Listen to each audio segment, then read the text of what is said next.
ওম গাম গণপতে নমঃ। ওম হ্রিম হ্রিম শ্রীম শ্রীম লক্ষ্মী বাসুদেবায় নমঃ। আপনাদের সবাইকে আমাদের পরিবারে সাদর অভ্যর্থনা জানাচ্ছি। আজকে খুব সুন্দর তথ্য প্রদান করব যে রান্নাঘরে প্রবেশ করেই উনুন বা গ্যাস ওভেন স্পর্শ করার আগে একটি জিনিস স্পর্শ করুন, আপনার জীবনের মোড় ঘুরে যাবে, আপনার ভাগ্য বর্ধিত হবে। চলুন সে সম্পর্কে আমরা আলোচনা করি।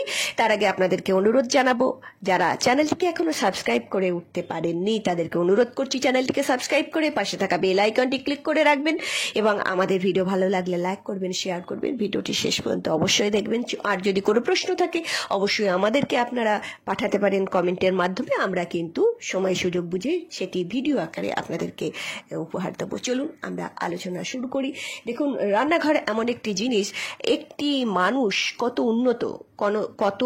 উন্নত মনা, তার স্ট্যাটাস কতটা, সে কতটা সমৃদ্ধশালী, তার ঘরে তিনটে জায়গা দেখলে বুঝতে পারা যায়। একটি বাথরুম, একটি রান্নাঘর, একটি ঠাকুর ঘর।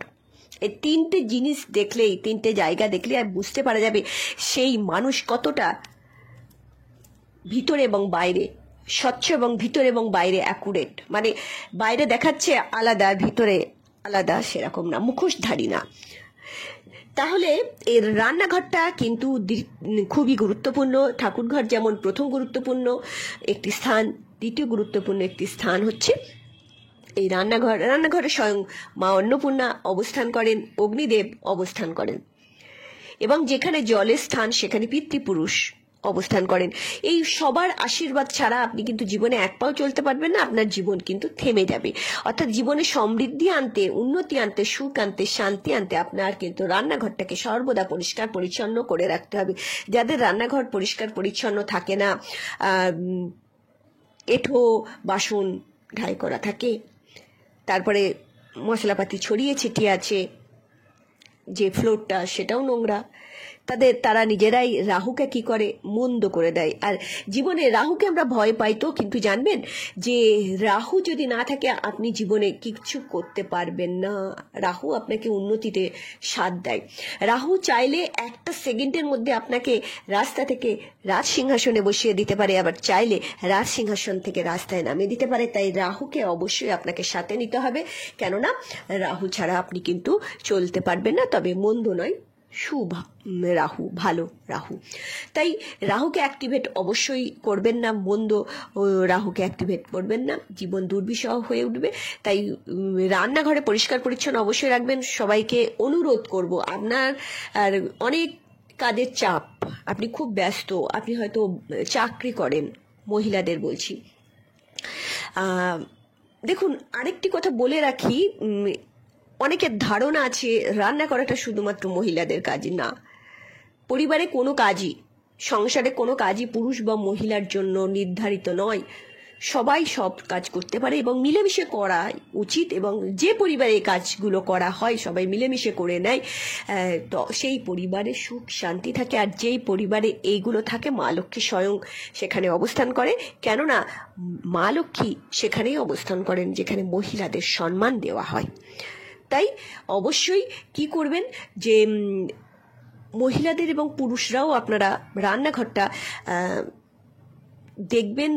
আর এঁঠো বাসন, যেটা বলতে চাইছিলাম, যে যতই কাজের লোক থাকুক না কেন, হেল্পিং হ্যান্ড থাকুক না কেন, এঁঠোগুলো রাত্রে জমা করে রেখে দেবেন না। অর্থাৎ সকালবেলা উঠে আপনাকে বাসি যে দেখতে হচ্ছে বাসনপত্র যেন না দেখতে হয়। যদি আপনার মেড থাকে, আপনার কাজের লোক থাকে, আপনি জল বুলিয়ে ধুয়ে একটা জায়গায় সুন্দর করে রেখে দিন, অন্তত এঁঠো বাসন যেন না থাকে। দেখুন, আরেকটি আঙ্গিক আছে, সেটি হচ্ছে যে মানুষটি আসবে 7 বাড়ি কাজ করে, 10 বাড়ি 12 বাড়ি কাজ করে। ইভেন আমার কাছে এরকমও খবর আছে যে 20 বাড়িতেও কাজ করে।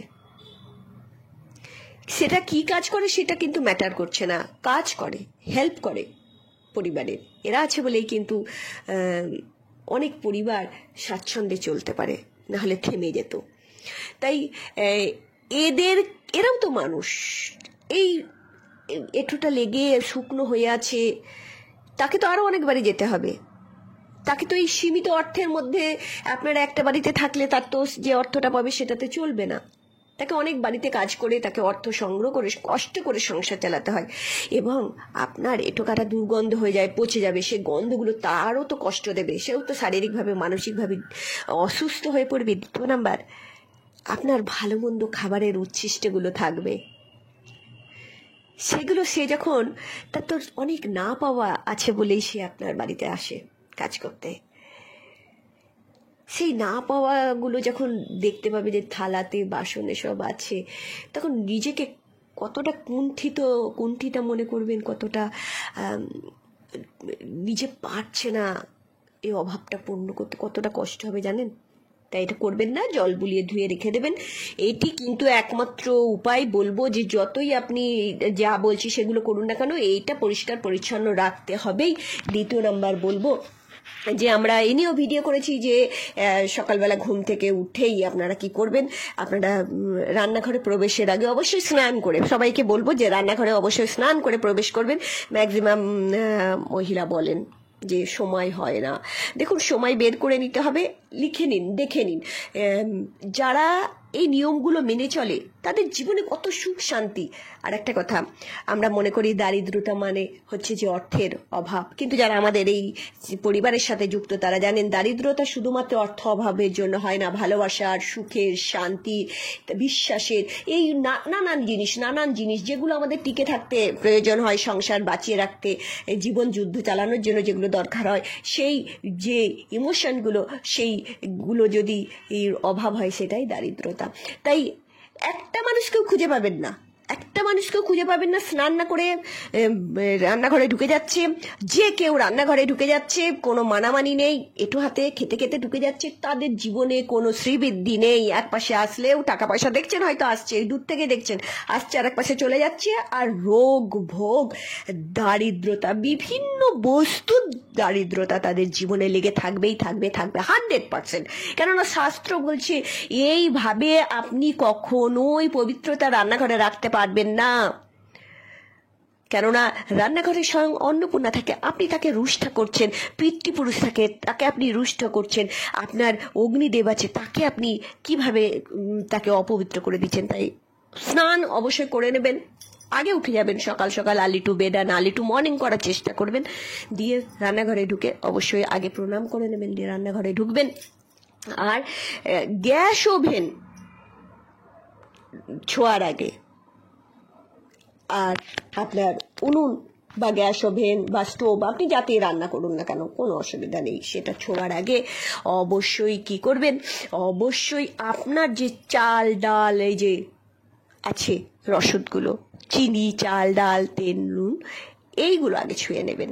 এগুলো আপনার জীবনের সমৃদ্ধি আনয়নকারী বস্তু, এগুলো মা অন্নপূর্ণার বস্তু। আগে মা অন্নপূর্ণা, আগে এগুলোকে স্পর্শ করে নিলেন, তারপরে আপনি লোহার জিনিস ধরলেন, অর্থাৎ আপনি আগুন স্পর্শ করলেন, কোনো অসুবিধা নেই।